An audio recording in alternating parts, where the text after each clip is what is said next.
ಸಿಂಹರಾಶಿ. ರಾಜಗಾಂಭೀರ್ಯದ ಬಲಪ್ರಧಾನದ ರಾಶಿ ನಿಮ್ಮದು. ಈ ವರ್ಷ ಪಂಚಮಾಧಿಪತಿಯಾದ ಗುರು ಲಾಭದಲ್ಲಿದ್ದು ಅನುಕೂಲನಾದರೂ ಅಷ್ಟಮ ಶನಿ ಸಪ್ತಮ ರಾಹುಗಳಿಂದ ಸವಾಲಿದೆ.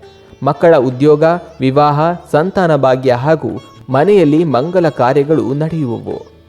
ಮಕ್ಕಳು ವಿದ್ಯಾಕ್ಷೇತ್ರದಲ್ಲೂ ಸಾಧನೆ ಮಾಡುವರು. ಆದರೆ ಅಷ್ಟಮದಲ್ಲಿರುವ ಶನಿ ದೈನ್ಯಕ್ಕೂ ಸೃಜನ ವಿರೋಧಕ್ಕೂ ಕಾರಣನಾಗುವನು.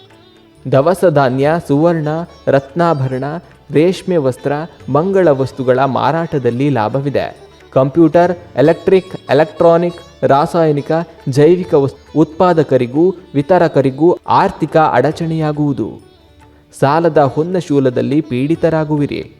ಕೃಷಿ, ಹೈನುಗಾರಿಕೆಯಲ್ಲಿ ರೋಗ ರುಜಿನಗಳ ಕಾಟವಿದೆ. ಸಮುದ್ರೋತ್ಪನ್ನ, ಹೋಟೆಲ್ ಉದ್ಯಮಿಗಳಿಗೆ ಕಾರ್ಮಿಕರ ಬಾಧೆ ಇದೆ. ವಿದೇಶ ಪ್ರಯಾಣದಿಂದ ದೂರವಿರಿ.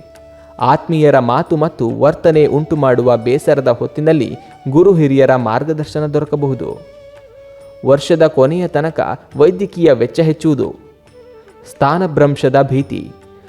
ಕಲಾವಿದರಿಗೆ ಬೇಡಿಕೆ ಇರದು. ಮಕ್ಕಳ ಬಗ್ಗೆ ಚಿಂತೆ, ಹಣದ ವ್ಯವಹಾರಗಳಲ್ಲಿ ಎಚ್ಚರಬೇಕು. ಪರಿಹಾರಕ್ಕಾಗಿ ಕೃಷ್ಣ ಮುಖ್ಯಪ್ರಾಣರ ಆರಾಧನೆ ಮಾಡಿರಿ. ಗಣಪತಿ, ಸುಬ್ರಹ್ಮಣ್ಯರ ಸೇವೆ ಮಾಡಿ.